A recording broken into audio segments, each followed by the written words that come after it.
CCI, la plus belle des radios. Le journal.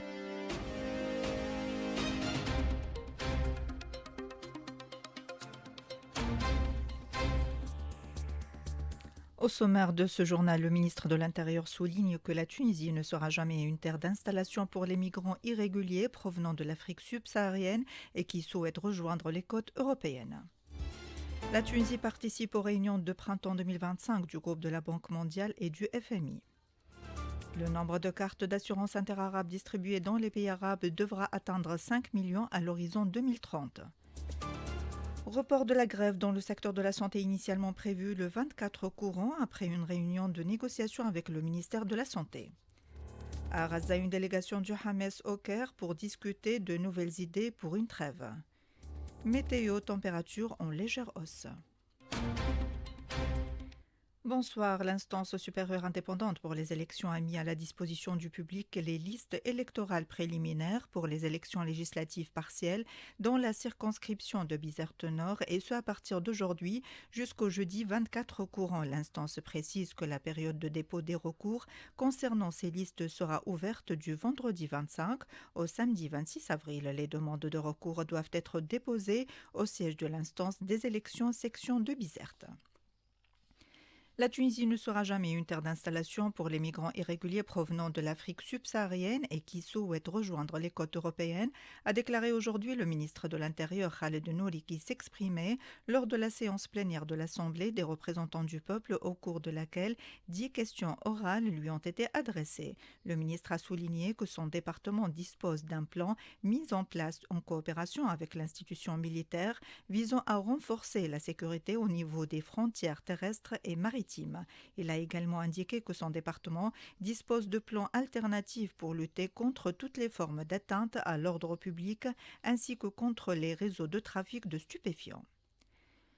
La Tunisie prend part aux réunions de printemps 2025 du groupe de la Banque mondiale et du Fonds monétaire international qui se déroulent du 21 au 26 courant à Washington. Selon le ministère de l'économie et de la planification, la délégation officielle tunisienne est composée du ministre de l'économie et de la planification Semir Abdelhafid et du gouverneur de la Banque centrale de Tunisie Fathi Zouhair Nouri. Les membres de la délégation tunisienne auront des rencontres avec des hauts responsables des institutions financières régionales et internationales ainsi qu'avec leurs homologues. Le nombre de cartes d'assurance interarabes connues sous le nom carte orange distribuées dans les pays arabes devra atteindre à l'horizon 2030 5 millions contre 3 000 actuellement, a indiqué le secrétaire général de l'Union générale des assureurs arabes, Chekib Abouzid. Cette évolution de la distribution des cartes d'assurance interarabes est expliquée par l'importance du volume du commerce interarabe, a précisé aujourd'hui Abouzid lors de la célébration du 50e anniversaire de la création du système de la carte orange, un système d'assurance arabe unifié. Abouzid a mis l'accent sur la poursuite de la distribution des cartes d'assurance interarabes dans les différents pays arabes, précisant que cette carte permet de protéger les victimes d'accidents en dépit des conditions géopolitiques dans certains pays. Les assureurs proposent l'augmentation des tarifs responsabilité civile automobile de 15%, a indiqué pour sa part aujourd'hui le directeur général de la Fédération tunisienne des sociétés d'assurance Hatem Amira. Il a ajouté que cette proposition sera soumise au ministère des Finances, relevant que les tarifs responsabilité civile automobile n'ont pas été révisés depuis 2017. Le projet tant attendu de prolongement de l'autoroute vers la ville du Kef en passant par les gouvernorats de Siliena et Béja franchit une nouvelle étape. L'étude détaillée actuellement en phase finale a été au cœur d'une réunion de travail tenue aujourd'hui à Siliena. Ce projet ouvre ainsi de nouvelles perspectives de développement pour le nord-ouest tunisien. Plus de détails avec notre correspondant dans la région, Jamel Tibi. L'autoroute Le Kef-Tunis serait sur la bonne voie avec l'accélération des études de faisabilité à tous les niveaux de considération, notamment l'étude de l'avant-projet détaillé, les études techniques, les délimitations du tracé définitif et l'assainissement du volet foncier de cette autoroute longue de 115 km. Déjà, la mobilisation est à son paroxysme dans toutes les régions, notamment assyriennes, en vue d'achever les études préliminaires qui recueillèrent la participation des citoyens et de la société civile pour consultation et approbation finale du projet, dont le coût se monte à près de 1,5 million de dinars. Actuellement, près de 3 millions de dinars ont été fournis par le Fonds arabe de développement économique et social pour le financement des études de ce projet qui prend sa source au niveau de l'autoroute A3 reliant la capitale à Béja au niveau du Mjad el-Beb avant d'atteindre la route GP17 au Kef Ouest, le tout sur un trajet de 115 km. Le projet intègre aussi 6 échangeurs à établir à L'Arous, à Gafour, Tborsak, Silienne, le Krib, Bourouis, Bourj Masoudi, le Cers, Nebber et le Kef d'Arménie, ce qui rend cette réalisation infrastructurelle de grande importance pour la dynamisation du transport terrestre entre le Kef et la capitale et garantit une meilleure attractivité des villes du Nord-Ouest pour la relance de l'investissement privé. À Sfax, la transition s'invite au cœur de la ville. La conférence internationale transition multidimensionnelle entre dans sa deuxième journée, réunissant experts, chercheurs et décideurs autour des grands défis énergétiques, écologiques, numériques et urbains. Organisée dans le cadre du projet Mobilité active et intelligente à Sfax, cette rencontre s'inscrit dans une dynamique portée par les communes de Sfax et Chihia pour repenser la ville de demain. Plan piéton et vélo, aménagement durable, centrale photovoltaïque, autant d'actions concrètes pour bâtir un territoire plus résilient, sobre en carbone. Monzer Haddad, directeur général des infrastructures à Sfax et chef du projet, au micro de Zainab Fers. Le projet, c'est MAIS, c'est-à-dire mobilité active, intelligente à Sfax, qui a plusieurs axes, dont les études en plan de circulation de piétons et cyclables, des études pour la santé de régulation, un observatoire, une agence, une autorité métropolitaine pour la mobilité urbaine, l'installation d'une station photovoltaïque à Bishka, c'est-à-dire à 35 km de la commune de Sfax, pour la production d'électricité de 350 kW pour les bornes de recharge. Donc, sont des projets en cours d'exécution et de réalisation.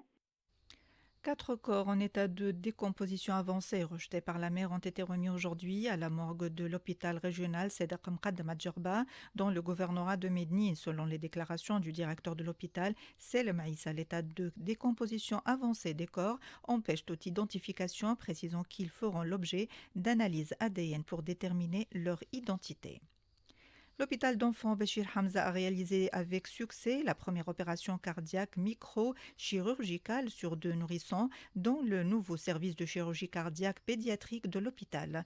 L'opération a été supervisée par une équipe de spécialistes des départements de chirurgie cardiaque, pédiatrique, de réanimation et d'anesthésie, avec un suivi médical étroit de la part des équipes spécialisées de Gabès, Sfax et Tunis. Cette réalisation scientifique représente un pas important vers la réduction de la liste d'attente, l'amélioration de la gestion des cas cardiaques pédiatriques complexes et la réduction de la nécessité d'un traitement à l'étranger. Professeur Feker Dira, chef de service de chirurgie cardiaque pédiatrique à l'hôpital d'enfants Béchir Hamza, intervient au micro de Ensaf Zairi.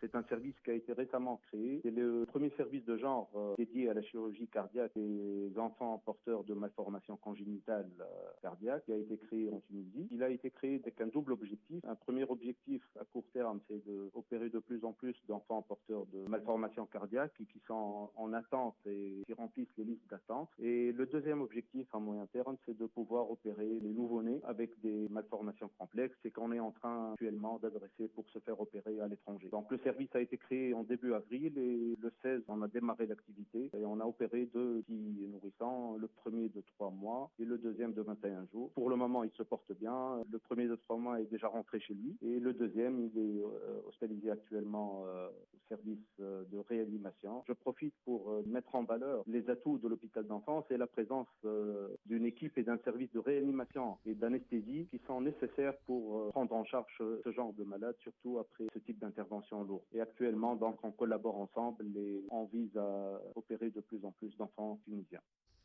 Le secrétaire général adjoint de l'Union générale tunisienne du travail chargé du département de la fonction publique, Mohamed Chebi, a annoncé aujourd'hui que la grève nationale de la santé prévue le 24 courant sera reportée de 2 mois, période au cours de laquelle une séance d'évaluation sera organisée pour assurer le suivi de la mise en œuvre de l'accord avec le ministère de la Santé. La décision du report de la grève a été prise suite à un accord conclu lors d'une séance de négociation tenue entre une délégation du syndicat des médecins, pharmaciens, médecins dentistes relevant de la santé publique et le syndicat général des médecins, pharmaciens et médecins dentistes hospitalo-universitaires avec le ministère de la Santé, a-t-il indiqué lors d'une conférence de presse.